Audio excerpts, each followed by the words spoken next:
And now to an update on a story we first brought you last week as concerns were growing about that overgrown grass in a local cemetery. As News 4's Luke Moretti shows us once again, our story did get results.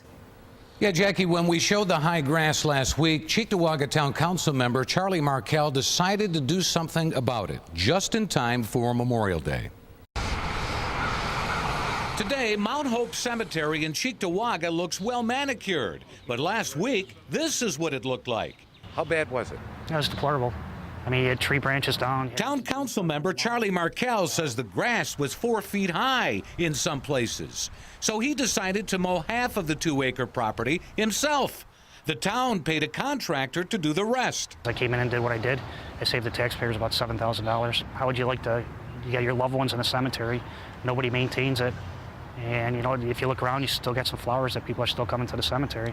Larry Kenzie is with the Town of Cheektowaga Neighborhood Preservation Office. He says the property has been cited in the past for high grass. We've expended up to $25,000 the last 2 years cutting and maintaining the cemetery. Kenzie says the town maintains that the cemetery is privately owned.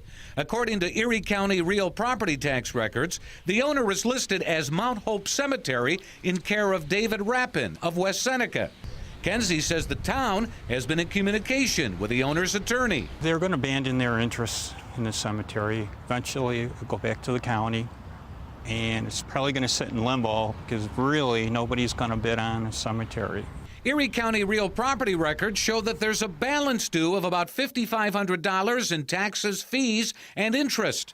But it's the grass problem that's taxing town resources year after year. What does it cost you to cut this? Well, last year it was $12,000. The prior one cut. Because it's labor intensive. Mount Hope Cemetery is the final resting place for Mike Campanella's grandparents. The condition of the cemetery didn't bring up good memories the other day. Mike Campanella recently visited the site a couple of weeks ago. We'll hear from him coming up at 6. Meanwhile, we contacted the attorney for the family listed as the owner of the cemetery. He declined comment. A source familiar with the situation does tell News 4 that there seems to be some question as to whether the cemetery is public or private. Luke Moretti, News 4.